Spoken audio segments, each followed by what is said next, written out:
अस्सलामुअलैकुम जी नाज़रीन, ये अज खूह दे उत्ते त्री जिसें खुडी तैयार थी पई है कबूतरों वास्ते। पहले नंबर ते कबूतरों की खुडी है, दूजे नंबर ते मुर्गियां की, जिहदे चरखा भी नाल रहिंदियां ने। उन्हां दी शराकतदारी है, मुश्तरक खेवट च उन्हां दा सही खुडी बनी हुई है। ते हुण जिहड़ी खुडी तैयार थी पई है, ये है सही कबूतरों की जिहड़े ब्रीडिंग करे ने, वो इन्हां दे हैं सही छड़ा जिन्हें उड़ेंदे शौक करेंदे ब्रीडिंग वाले कबूतर भी तो दिखाने हैं। तो ये इन्होंने घर तैयार थी वही वाल ओके हो गया। अल्लाह हाफिज़। कौन कौन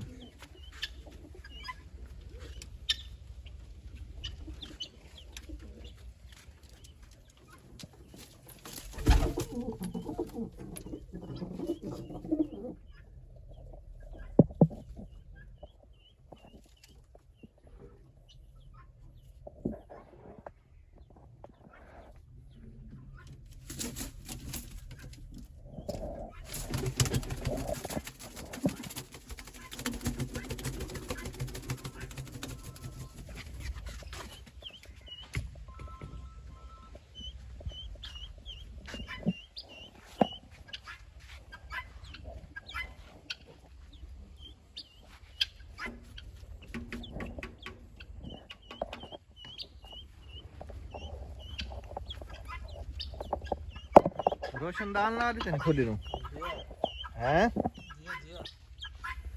प्रोटोकॉल लेने पवे। इत्थे केड़े कबूतर आंदे पे? ब्रीडिंग वाले आंदे पे। ब्रीडिंग वाले आंदे पे। खुली तो ये ठीक बन गई, बड़ी सारी है, छोटी तो कहनी। ये तो बहुत यार बुलेंदी चरख चिट्टी तो दिमाग खा वेंदी।